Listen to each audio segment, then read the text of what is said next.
up guys, welcome back to my YouTube channel and another single wish strategy video. My name's Rochelle. I'm a wife, a mama, and a dating content creator where I teach women of faith how to avoid situationships and date strategically for marriage. Today we are talking about getting out of your comfort zone, specifically in sisterhood, and then we're going to tie it to dating at the end. The last video I did, I believe I was talking about sisterhood while I was getting ready to go out with my girls, but today I want to go a little bit deeper and talk more about getting out of your comfort zone. So if this is something that you're interested in, stay tuned. So jumping right into things, I'll start with this. We are all wired a certain way, right? And that's usually due to our upbringing. Sometimes that's due to traumas, our experiences, little things like where we're from, things that make up our being of who we are, right? For example, I am Jamaican American, so I have a lot of that culture in me. I'm from New York. I have a lot of that culture in me. And for a long time, I was an only child. Probably for about 21 years, I was an only child. And so all those things affect who I am, right? So Jamaican culture, I am spunky, I'm spontaneous, I like to just love on everybody and everything irie and just like really be just a ball of fire. And sophistication, all that is me, right? I'm also from New York, I'm from the Bronx, okay. And you know, I'm a straight shooter. I like to tell it how it is. I like conversations that go beyond the surface. I like to dig deep. I like to talk, right? I like honesty, transparency, respect.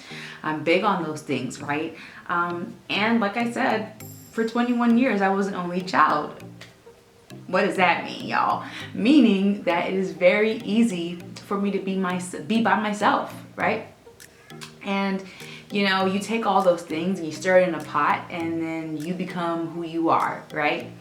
And you know, in my life, sometimes I feel like, you know, you have these thoughts of like who you think you are, and then but then how other people may experience you might be different, right?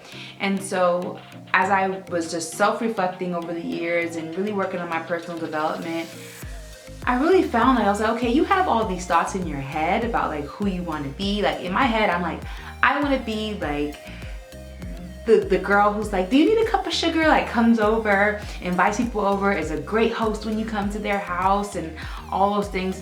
And sometimes, and in actuality, I'm working on being that woman, right? And sometimes it's easy for me to kind of like take a back seat due to anxiety or imposter syndrome and just kind of like not really be who I know I want to be. And also, you know, I really thought to myself and I was just like, you don't like people as much as you think you do, or, you know, as much as you want to, or like you don't know how to love people well the best way that you want.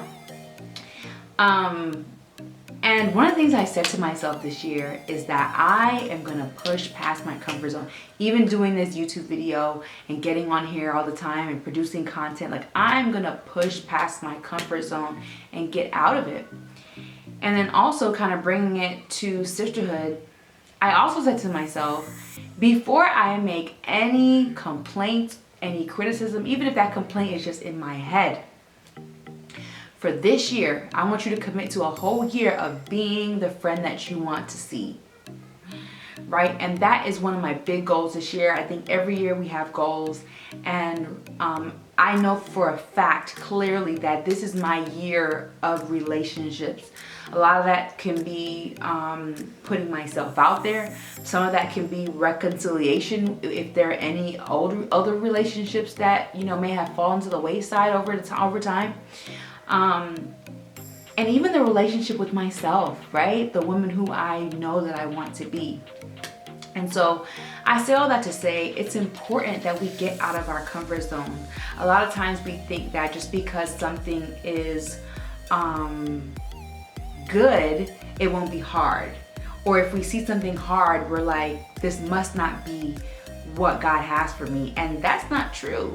Sometimes that's exactly what God has for you because he's trying to grow you, he's trying to stretch you, and he needs to put you through the fire, right? And so I want to start this video off by saying that, like, we are all wired a certain way, and those are great things, you know. Most of those things are great things, but sometimes, you know, God places those things in front of you so that you can go to the next level and be a better person than, you know, you were last year or you were when you were growing up. And so what you want to do is take inventory of who you are, know yourself, be truthful to yourself, be honest with yourself, and say, this is who I am, and this is who I want to be. What's missing in the gap, and how can I push past anxiety or imposter syndrome and get out of my comfort zone, because it affects everything that we do. So with that being said, I want to recap my weekend for you guys, and I want to just kind of show you the ways in which I am trying to come out of my comfort zone, and hopefully this can inspire you in your life. You can apply it where it needs to apply. So for a long time, you know, Sam and I have been going to our church. I think it will probably be 4 years this year. We started going shortly after we got married. And, you know, for a long time I felt like it was really hard to connect. I felt like, you know, it was hard for me to feel like I could be myself. And it also made me realize that I can be really standoffish, really not love people well. And when I say not love people well, I don't mean like be a nasty person. I just mean like not be friendly. Like my friends always have this joke. They're like, you're not friendly. Like I'm not the person who's gonna like walk up to someone at a restaurant and be like, hey, but I am the type of person where like if you walk up to me, we can talk all night, right? But I want to change that, right? Because sometimes when you're the person who is always waiting for something to happen to you, always reactive, nothing ever happens, or you're not really able to control the destiny of how you want your life to go. And that's what I found myself doing. I found myself feeling like just a reactive person. I talk to you guys about this when it comes to dating, like be proactive, not reactive. And I have to practice what I preach. And so, you know, I found myself always taking a back seat, kind of fading in the background, wanting more, but not really, you know, going for it. And so there's an older woman who has kind of been taking me under her wing, and she reached out to me, asked me to join a baby shower ministry, and I said, you know what, let's do it. And so Friday morning I went to church to decorate, and then Saturday morning was the actual baby shower, and I was able to facilitate a little bit.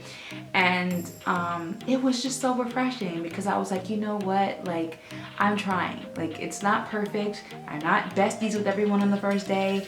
I'm not trying to figure out your whole life today, but I'll get there, right? But it's just like putting one foot in front of the other, one foot in front of the other, and slowly getting out of your comfort zone and being that person that you want to be. And so I was really grateful that one, that older woman sees something in me and wants to involve me in things. And I think that's extremely important. Like be around people who can know where your heart is and kind of help coax you, like help bring you to the next space. Like just bring me in the room and I'll take it from there, right? So I'm so grateful for that. And then I'm also grateful that I said yes, right? Because sometimes, you know, people can put opportunities in front of you and you can say yes. You can say no, you can talk yourself out of it, or you can say yes, but they're really going against your boundaries. And so I feel like I'm just in this space where I'm trying to get through all the kinks of all of that, and I'm just really proud of myself for making the commitment.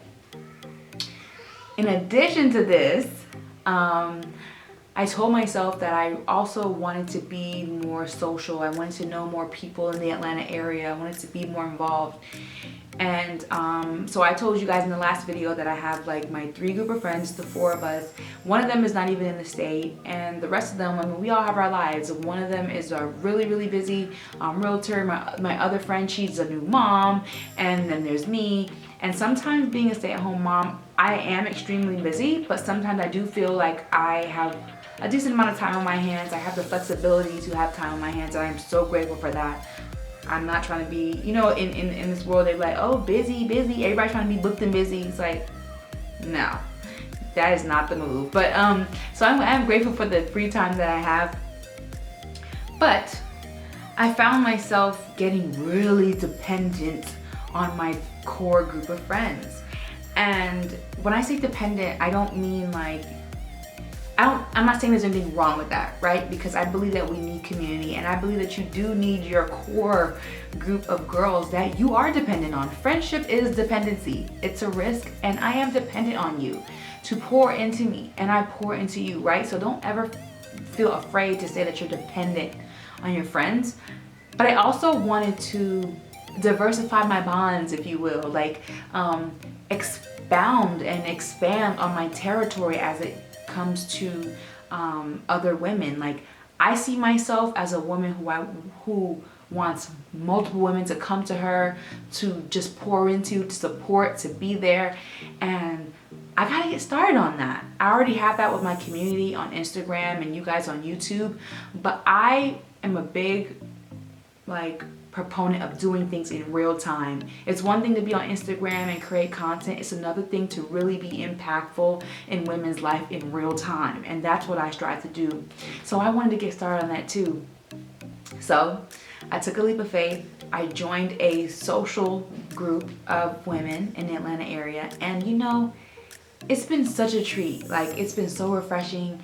Even at times when I have been insecure, I just push past it, right? I remember the first time I met up with them, I was literally texting my husband like, okay, I'm here by myself. And he's like, you're gonna be fine, just be yourself. And I've been doing that, and it's been scary. And I've been nervous, and I've been wondering, like, do people like me here? Can I bring value to this space? Do they see me? Do they want to be my friend? And you gotta push past that until you figure out.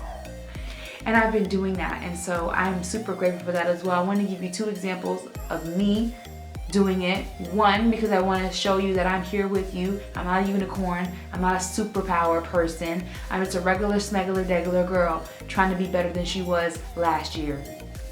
And second, because I, again, hope that this inspires you, encourages you to get out of your comfort zone as it pertains to sisterhood. So now that we talked about sisterhood in great detail, I want to tie this into dating. So let's get into it. All right, ladies, so we've talked about sisterhood and getting out of your comfort zone. And now, for the sake of, my brand, I want to talk to you about letting that trickle over into your dating life. And so a couple weeks ago, I think Valentine's Day week, I had Strategically Single Week. I did it on Instagram, and I talked about a lot of things as it pertains to dating. And on the last day, Friday, I did a webinar where I talked about the date method, right? And the first part of that, the D in the date method, is an acronym. The first part of that is discovery. And I was really talking about, positioning yourself to be where the man that you're looking for is, right? Like, he who finds a wife finds a good thing, but he has to find you, right? And so I was talking about that. And so, in addition to all the things I said about sisterhood, and in addition to the things I said in my webinar, I want to just kind of re-stress to get out of your comfort zone as it pertains to dating, right? A lot of times women are really stagnant in their dating journey because they're just like,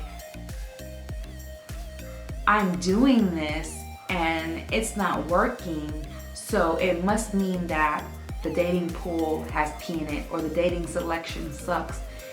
And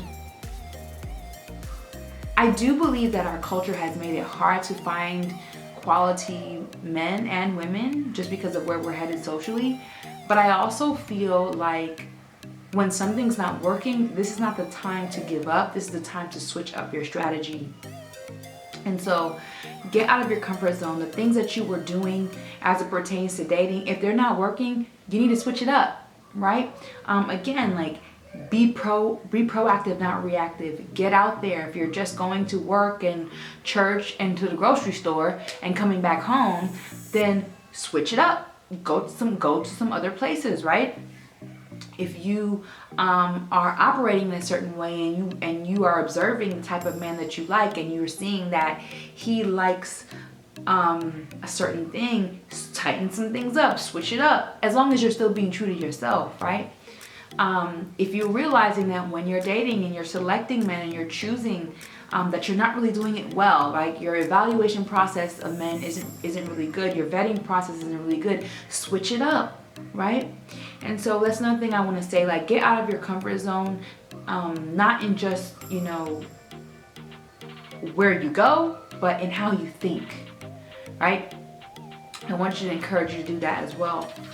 Before I wrap up this video, plugging here, I have so many resources to help you do that, to help you get out of your comfort zone.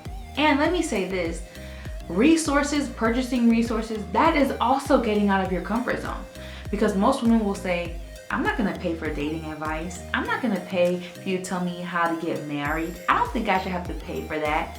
Yet they've been single for 5-10 years and they don't know why. Maybe getting out of your comfort zone starts with trusting someone to help you, to help coach you, to help guide you. And so I have my first webinar, which talks about how to date strategically for marriage. It's kind of like a general overview.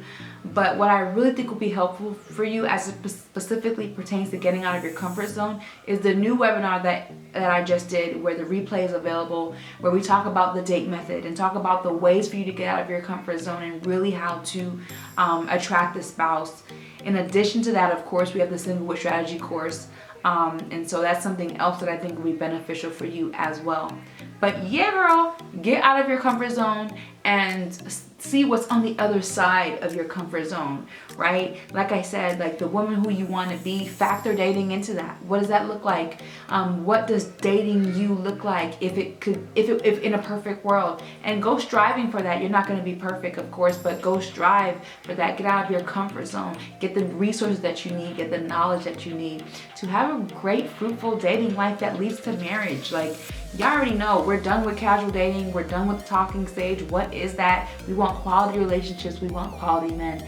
And so take inventory, evaluate yourself, and figure out what you need to do to fill in the gaps to get where you need to be as it pertains to dating, as it pertains to sisterhood, as it pertains to your career, as it pertains to everything. Alrighty guys, so that wraps up this video. I had such a pleasure talking to you guys, and I can't wait to do this again.